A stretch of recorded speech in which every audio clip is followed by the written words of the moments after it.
I trusted my boss like a father and was about to propose to the woman of my dreams. Then I walked into his office and discovered they'd been planning something behind my back for months.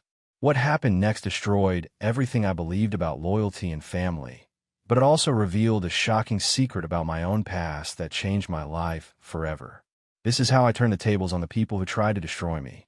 My name is Brandy Briggs. I'm 39 years old now, but this story starts when I was 29, working as a forensic accountant in downtown Phoenix. Back then, I thought I had it all figured out. Good job, beautiful woman who'd agreed to marry me, and a mentor who treated me like the son he never had. Turns out 2 of those 3 things were built on lies. I should probably start with Cordelia. Cordelia Marsh. Even now, 10 years later, her name still sits heavy in my mouth. We met at a coffee shop near the courthouse where I just finished testifying in a fraud case. She was there with a book, some legal thriller, and when she saw me approaching, she smiled and said, "Let me guess, you're either a detective or an accountant." "Forensic accountant," I told her, and she laughed. Close enough. We talked for 2 hours that day. She was smart, funny, and had this way of making you feel like you were the most interesting person in the room. Cordelia worked in marketing for a mid-sized firm, had her own apartment, drove a reliable Honda, and seemed to have her life together. When I asked her out, she said yes without playing games. For 3 years, we built something I thought was real. We'd spend weekends hiking in Sedona, cooking elaborate meals neither of us could really afford, and talking about the future like it was this bright, certain thing waiting for us. She'd come to my office sometimes, bringing lunch or just stopping by to say hello. Everyone liked her, my colleagues, my boss Quentin Hale, even the security guard. Quentin Hale was the kind of man who commanded respect without demanding it. He'd built his forensic accounting firm from nothing, working out of a strip mall office until he had enough clients to afford something decent downtown. By the time I joined him, Hale & Associates was handling some of the biggest fraud cases in Arizona. He took me under his wing from day one, not just professionally, but personally too. Quentin would stay late to explain complex case strategies, invite me to client dinners, and sometimes we just talk about life. He'd been married for 25 years, had 2 kids in college. I respected him more than my own father, if I'm being honest. When I decided to propose to Cordelia, Quentin was the first person I told. I was nervous, excited, and needed advice from someone who'd made marriage work. "Son, you're making the right choice," Quentin said, clapping me on the shoulder. "That woman's got character." Then he offered to help me plan something special, maybe even lend me his cabin up in Flagstaff for a romantic weekend. I should have known something was wrong when Cordelia started asking questions about Quentin's cases, his clients, his schedule. Looking back, I realized Cordelia had been studying Quentin's operation like a textbook. She'd ask innocent questions during dinner. How does Quentin decide which cases to take? Or, do you handle the financial records for his biggest clients? I thought she was just being supportive, showing interest in my career. What an idiot I was. The first real warning sign came 3 months before everything fell apart. I was working late on an insurance fraud case involving a construction company that had claimed massive equipment theft. The numbers weren't adding up, and I needed to cross-reference some banking records with the timeline Quentin had established. I walked into his office to grab the client files from his safe, something I'd done dozens of times before. But this time, Quentin jumped up from his desk like I caught him doing something wrong. "Brandy, I didn't hear you come in," he said, quickly closing his laptop. "What do you need, son?" "Just the Morrison construction files," I replied. "Want to double-check those bank transfers against the police report." Quentin's smile seemed forced. "Actually, I'll handle that part of the case myself. You focus on the forensic analysis. We don't want to overwhelm you with too much paperwork." That was weird. Quentin had never treated me like I couldn't handle complex financial documents. In fact, he'd been grooming me to take on more responsibility, not less. But I shrugged it off, figured he was just being protective of a high-value client. The second warning sign was Cordelia's sudden interest in my work schedule. She started asking specific questions about when I'd be working late, which nights Quentin would be in the office, when our big client meetings were scheduled. Again, I thought she was just trying to plan our time together better. "I want to make sure I'm not interrupting important work," she'd say, running her fingers through my hair. "Your career matters to me, Brandy. I want to support you however I can." How's that for irony? She was supporting me, all right, straight into a trap. The third sign was money. Cordelia had always been careful with finances, splitting restaurant bills, and keeping track of shared expenses. But suddenly she had new clothes, expensive jewelry, and suggested we upgrade to pricier restaurants. When I asked about it, she said she'd landed some freelance marketing contracts. Business is good, she'd tell me with that beautiful smile. I'm finally getting the recognition I deserve. I was proud of her success. Hell, I was planning to propose and figured her financial stability would make our future more secure. I even started shopping for engagement rings, thinking about how I could surprise her with something worthy of the woman I thought she was. But the biggest red flag, the one I completely missed, was how she started showing up at the office more frequently. She'd bring coffee for the whole team, chat with our receptionist, and always made sure to stop by Quentin's office to say hello. Just being friendly, she'd explain when I asked why she spent so much time talking to my boss. Quentin's important to your career. I want him to know what kind of woman you're with. Yeah, he found out exactly what kind of woman she was. And so did I. The ring cost me 3 months' salary. A 2-carat diamond solitaire that caught the light like captured fire. I've been saving for 8 months, skipping lunches and working overtime to afford something that would match what I thought Cordelia deserved. The jeweler wrapped it in a midnight blue box that felt heavier than it should have. I had the whole proposal planned out. Quentin's cabin in Flagstaff, a weekend getaway, disguised as a simple retreat. I told Cordelia we needed some time away from the city, away from work stress. She'd smiled and agreed, saying she could use a break from her demanding clients. The Friday before a planned trip, I was finishing up the Morrison construction case when Quentin called me into his office. He was standing by the window, looking out at the Phoenix skyline with his hands clasped behind his back. "Brandy, I want to talk to you about something important," he said without turning around. "Sure, what's on your mind?" I settled into the chair across from his desk. He turned around, and there was something different in his expression, more serious than usual. "I've been thinking about your future here at the firm. You've shown real talent, real dedication." "Thank you, sir. That means a lot coming from you." Quentin walked over and sat on the edge of his desk. "I want to offer you a partnership track. Junior partner within 2 years, full partner within 5. It would mean more responsibility, bigger cases, and of course, significantly better compensation." My heart started racing. Partnership at Hale & Associates was what I've been working towards since day one. "That's incredible, Quentin. I don't know what to say." "Say yes," he smiled. "But there's one thing. I need to know you're committed to this firm long term. No jumping ship to start your own practice or joining a competitor." "Of course not. This is where I want to build my career." Quentin nodded slowly. "Good. Because I've got some sensitive cases coming up that will require absolute trust and discretion. $1 million insurance fraud, federal contract disputes, the kind of work that can make or break careers." I stood up and shook his hand. "You won't regret this decision." "I know I won't," he said, but something in his tone felt off. "By the way, how are things going with Cordelia? Still planning to pop the question?" "Actually, this weekend. I was going to use your cabin, if the offer still stands." Quentin's smile seemed forced. "Of course. You kids have a wonderful time. She's lucky to have a man like you." Walking out his office that day, I felt like I was on top of the world. Partnership track, the perfect woman, a future that looked brighter than I'd ever imagined. I called Cordelia immediately. "Babe, you won't believe what just happened," I said when she picked up. "Tell me everything," she replied, and I could hear the excitement in her voice. If only I'd known she already knew exactly what had happened. If only I'd realized that my mentor and my fiancée had been planning my downfall while I was planning my future. The cabin was perfect. Rustic pine walls, stone fireplace, and a view of the mountains that took your breath away. I'd spent the drive up rehearsing my proposal speech while Cordelia dozed in the passenger seat. Everything felt right, like the universe was aligning to give me this perfect moment. We spent Saturday hiking, cooking together, and talking about our future. Cordelia seemed different somehow, more distant, checking her phone more often than usual. When I asked about it, she said she was expecting an important call about a potential client. "Work never stops, right?" she said with a laugh that didn't quite reach her eyes.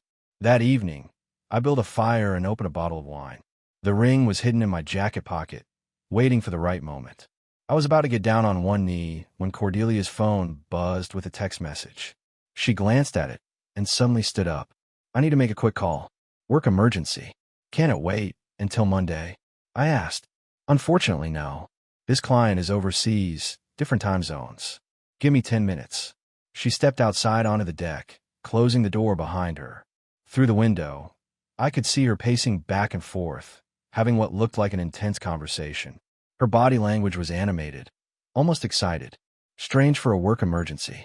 When she came back inside 20 minutes later, she seemed flustered. Everything okay? I asked. Just client drama.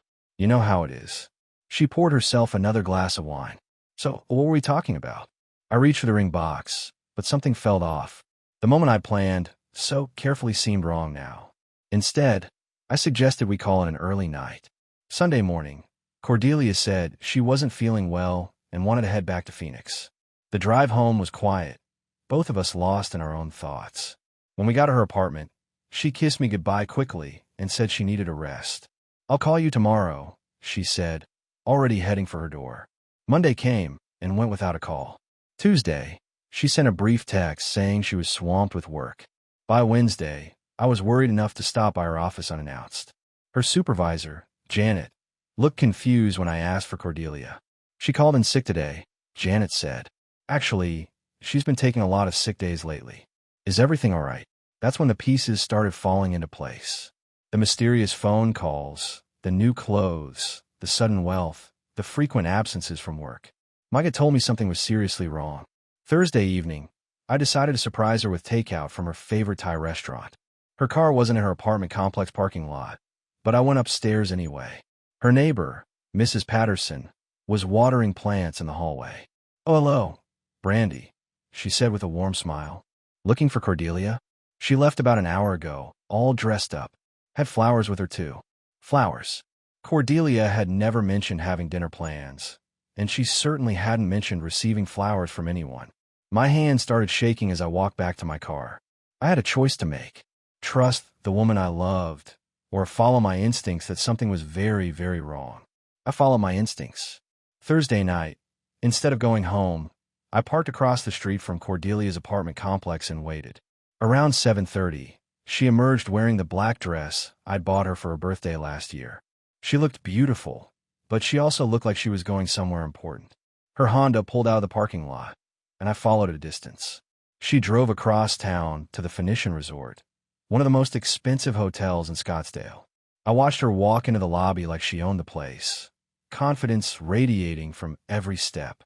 I waited 5 minutes before going inside. The lobby was elegant, all marble and crystal chandeliers.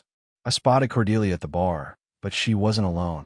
She was sitting across from Quentin Hale, my mentor, my boss, the man I trusted more than my own father. They weren't having a business meeting. Their body language, the way she touched his hand, the intimate way they leaned toward each other. This was a couple who'd been together for a while. I ducked behind a pillar, my heart pounding so hard I thought it might explode. Everything made sense now. The expensive clothes, the mysterious phone calls, her sudden interest in Quentin's business, the frequent visits to our office. She hadn't been gathering information for idle curiosity. She'd been reporting back to him. But reporting what? And why? I watched them for another hour, taking photos with my phone. They held hands across the table, shared dessert, and when they thought no one was looking, Quentin kissed her. Not a friendly peck, but a deep, passionate kiss that told me everything I needed to know about their relationship. When they got up to leave, I followed them to the elevator. They went up to the 8th floor. I waited 10 minutes, then took the stairs. Their voices carried down the hallway. Cordelia's laugh, Quentin's deeper tones. They were in room 847. I stood outside that door for what felt like hours, listening to the sounds that confirmed my worst fears. The woman I'd planned to propose to was sleeping with my boss, the man who'd offered me a partnership just days ago. Walking back to my car, I felt like I was moving through a nightmare. Everything I thought I knew about my life was a lie. But as the shock wore off, anger took its place. Cold, calculating anger. They thought they were playing me, but I was about to turn the tables. Friday morning, I called in sick and spent the day at the Phoenix Public Library, using their computers to research everything I could find about adultery laws, partnership agreements, and employment contracts. If Quentin thought he could betray me and still keep me as his employee, he was dead wrong. I also called my buddy Dale Kruger, a former Army sergeant who now worked private security. Dale and I had served together in the National Guard, and he was the kind of guy you wanted in your corner when things got rough. "I need a favor, Dale," I said when he picked up. "Someone's been playing games with my life, and I need evidence." "What kind of evidence?" Dale's voice was steady, professional, the kind that holds up in court. Dale met me at a diner near Sky Harbor Airport Saturday morning. He looked the same as always: military haircut, pressed shirt, and eyes that missed nothing. We'd been through enough together that I didn't need to explain why this mattered. "So your boss is sleeping with your fiancée," Dale said after I'd laid out the situation. "And you think there's more to it than just an affair?" "Has to be. The timing's too convenient. He offers me partnership right before I discover this. No way that's coincidence." Dale nodded slowly. "What do you need from me?" "Surveillance. Professional documentation. I want to know everything. Where they go, what they do, how long this has been happening. That's going to cost you. I've got money saved for an engagement ring. Might as well put it to better use." Dale pulled out a small notebook. "Give me their addresses, car descriptions, usual schedules. I'll track them for a week, get you photos, timestamps, the whole package." While Dale gathered intelligence, I did my own investigation at the office. I started paying attention to Quentin's behavior in ways I never had before. The closed-door meetings, the hush phone calls, the way he'd quickly minimize his computer screen when I walked into his office. I also started documenting everything. Every case file I worked on, every client interaction, every piece of evidence that proved my value to the firm. If Quentin was planning to screw me over professionally, I wanted a paper trail showing my contributions. Wednesday afternoon, Dale called with his preliminary report. "Your boy's got expensive taste," he said. "Hotel suites, five-star restaurants, shopping trips to Nordstrom. Either he's got money to burn, or he's trying really hard to impress her." "What about their routine?" "Tuesdays and Thursdays at the Phoenician. Sometimes Sunday afternoons at his house when his wife's visiting her sister. Your girl's been staying over at his place more often than her own apartment lately." The information hit me like a physical blow. Cordelia had been lying to me for months, maybe longer. All those nights, she said she was working late or visiting friends. She'd been with Quentin. "There's something else," Dale continued. "I followed him to a law office yesterday. Spent 2 hours inside. Came out looking stressed. Might want to look into what kind of legal troubles your boss is having." That weekend, I made my decision. I couldn't keep pretending everything was normal. Couldn't keep working for a man who was betraying me on every level. But I also couldn't just walk away without understanding the full scope of what they were doing. Monday morning, I walked into Quentin's office with a resignation letter in my pocket and a recording device in my shirt. If he wanted to destroy my life, he was going to have to admit it out loud. "Quentin, we need to talk," I said, closing the door behind me. He looked up from his computer with that familiar smile, the one I'd trusted for 3 years. "Of course, son. What's on your mind?" "I know about you and Cordelia." The smile disappeared immediately, replaced by something cold and calculating. "I think you're mistaken, Brandy." "Am I?" "Because I've got photos that say otherwise."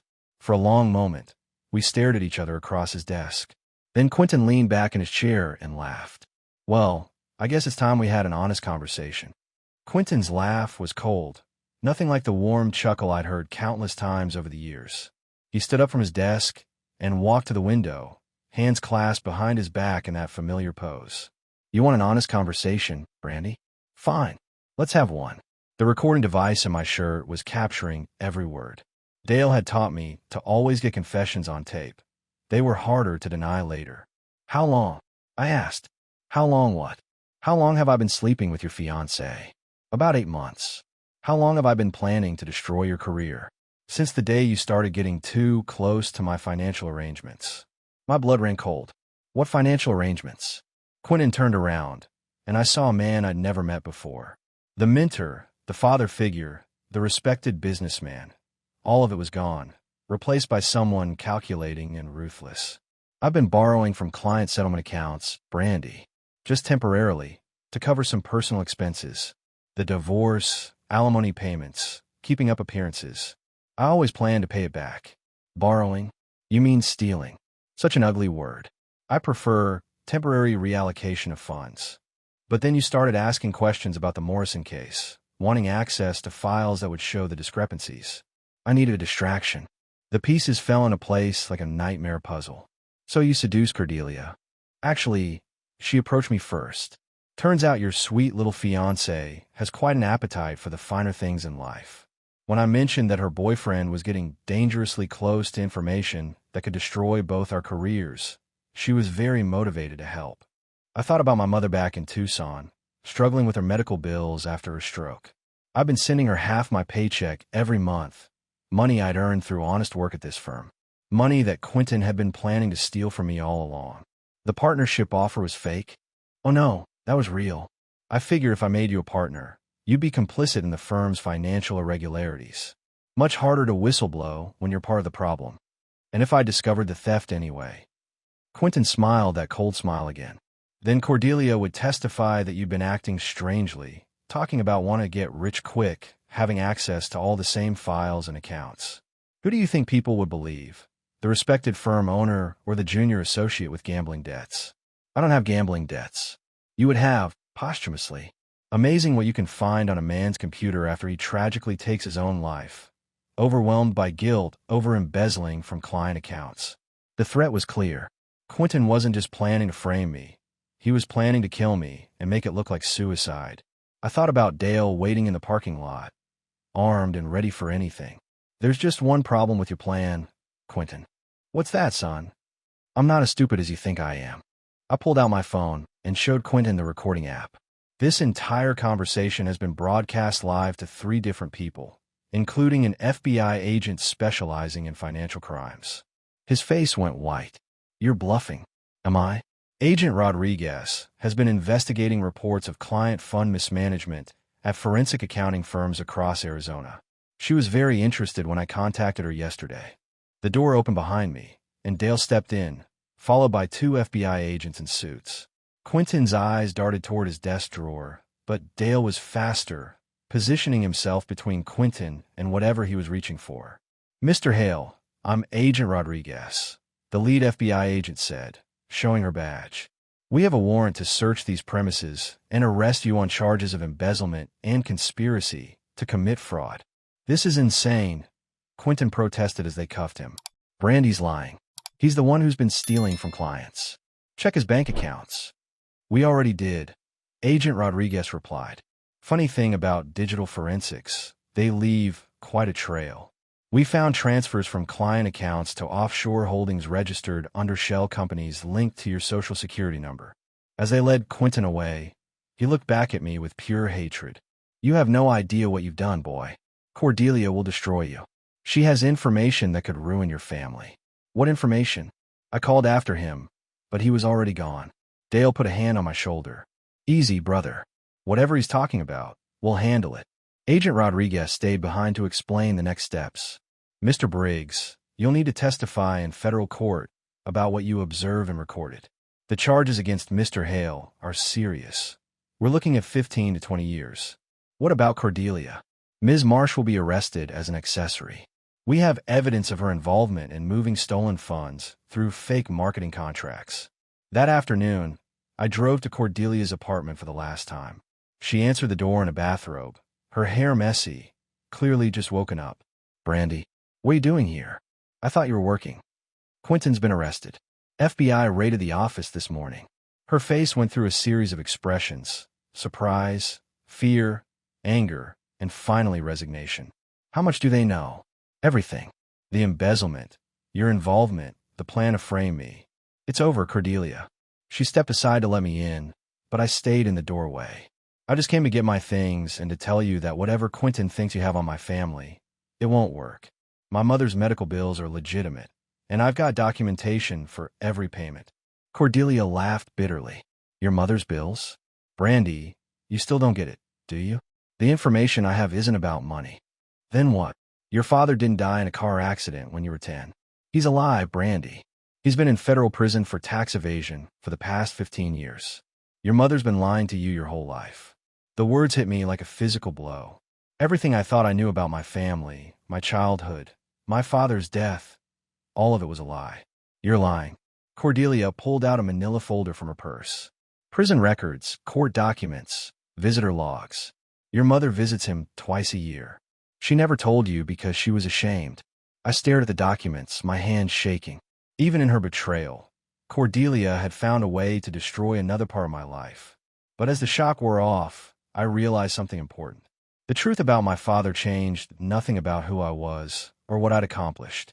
I'd built my life on my own merit, not on lies about a dead hero. "Thank you," I said, surprising her. "For what?" "For showing me that the only person I can really count on is myself." After Quentin's arrest and Cordelia's betrayal, I made the hardest decision of my life. I drove to Tucson to confront my mother about my father. She was watering her garden when I pulled into the driveway, looking older but still strong despite her recent stroke.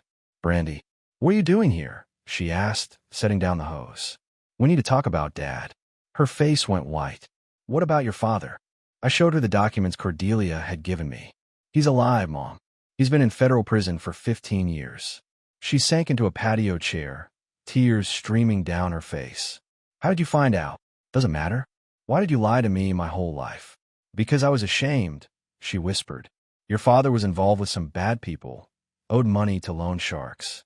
He started skimming from his accounting clients to pay them back. When he got caught, I thought it would be easier if he believed he died a hero rather than knowing he was a criminal." I sat down beside her, anger mixing with understanding. "Mom, I had a right to know the truth. You were 10 years old, Brandy. How could I explain that your father chose money over his family?" We talked for hours. She told me about the visits, the letters, how he'd changed in prison and found religion, how he'd beg her to bring me to see him, but she'd refused, thinking it would only hurt me more. "He wants to see you," she said finally. "He's eligible for parole next year. I don't know if I'm ready for that. You don't have to decide today." That night, lying in my childhood bed, I thought about forgiveness and second chances. Quentin and Cordelia had betrayed me out of greed and selfishness. But my mother had lied to protect me, even if her method was wrong. 2 weeks later, I submitted my resignation from Hale and Associates and used my savings to start my own forensic accounting practice. Dale agreed to handle security and investigations. We called it Briggs Forensic Solutions. "You sure about this, brother?" Dale asked as we signed the lease on our first office. Never been more sure of anything in my life. Our first case came from Agent Rodriguez, a suspected insurance fraud that required careful financial analysis. It felt good to use my skills for justice instead of just profit. 3 months later, I met Beatrice at a coffee shop downtown. She was a nurse at Phoenix Children's Hospital, smart and funny, with laugh lines around her eyes and calloused hand from honest work. When I told her I was a forensic accountant, she said, "So you catch bad guys with math? That's actually pretty cool." We talked for 2 hours, and she never once asked how much money I made or what kind of car I drove. She was interested in who I was, not what I could provide. "Would you like to have dinner sometime?" I asked as we were leaving. "I'd like that," she replied with a genuine smile. Walking to my car, I realized I was finally ready to trust again. Not blindly, like before, but carefully, with the wisdom that comes from surviving betrayal. 8 years later, I was standing in that anniversary party, watching Cordelia walk toward me with that hesitant smile. She looked older, tired, but still beautiful. I felt nothing except curiosity about what she might say. "Brandy, wow, it's been forever," she said, her voice softer than I remembered. "Yeah, it has," I replied calmly. "I heard about your business. Briggs Forensic Solutions is doing really well." "We stay busy." She shifted nervously. "I'm married now. I've been for 5 years. My husband's a good man, nothing like Quentin. I heard he died in prison 2 years ago. Heart attack." Cordelia's face went pale. "You keep track." Agent Rodriguez mentioned it. Said he never admitted to planning my murder, even when they offered him a reduced sentence. "Brandy, I need you to know that I never knew about that part. The murder plan. I thought it was just about the money." I studied her face, looking for signs of deception. I'd gotten good at reading people over the years. "Maybe. Doesn't really matter now. I owe you an apology. I was greedy, selfish. I threw away something real for something that was never going to last." "Apology accepted," I said simply. She looked surprised. Just like that. "Cordelia, carrying anger for 8 years would have poisoned my life, not yours." I chose to let it go. We talked for a few more minutes about safe topics, the weather, mutual friends, surface-level pleasantries. When she asked if we could stay in touch, I politely declined. The next morning, I woke up to a text from an unknown number. Hey, I noticed you left early last night. I was hoping we could talk more. Maybe meet up sometime. I stared at the message, recognizing Cordelia's persistence. Some people never changed. I deleted the text without responding and blocked the number. At breakfast, my wife Beatrice noticed my mood. Everything okay? Just closing an old chapter, I said, taking her hand. How would you feel about renewing our vows for our 5th anniversary? I'd love that. But what brought this on? Sometimes you need to remember what really matters. That afternoon, I drove to the federal facility in Tucson. My father looked older than his 65 years, gray-haired and thin, but his eyes were clear. We'd been meeting monthly for 3 years since his parole. How are things, son? He asked. Good. Busy. The business is expanding into New Mexico. I'm proud of you, Brandy. You built something honest, something that matters. I learned from both your mistakes and Mom's example. He nodded slowly. Fair enough. Any word on grandchildren? I smiled. BEA's pregnant, due in December. His eyes filled with tears. That's wonderful news. Driving home, I thought about second chances and redemption. My father had paid his debt to society and spent years trying to rebuild his relationship with our family. Quentin and Cordelia had chosen destruction over redemption. That evening, Bea and I sat on our porch watching the sunset. She was reading a baby book, her hand resting on her growing belly. Any regrets? She asked out of nowhere. About what? The life you had before. The woman you almost married. I thought about Cordelia's text, her attempt to reopen old wounds. None at all. Everything that happened led me to this moment. To you. To our family. Even the bad parts. Especially the bad parts. They taught me what real love looks like. She smiled and squeezed my hand. What does real love look like? This, I said, gesturing at our simple home, our quiet evening together. Someone who chooses you every day, even when it's not exciting or profitable. As the stars came out, I realized that the boy who'd been betrayed 8 years ago was gone, replaced by a man who understood the difference between love and manipulation, between trust and naivety. The past couldn't hurt me anymore. I'd built something better.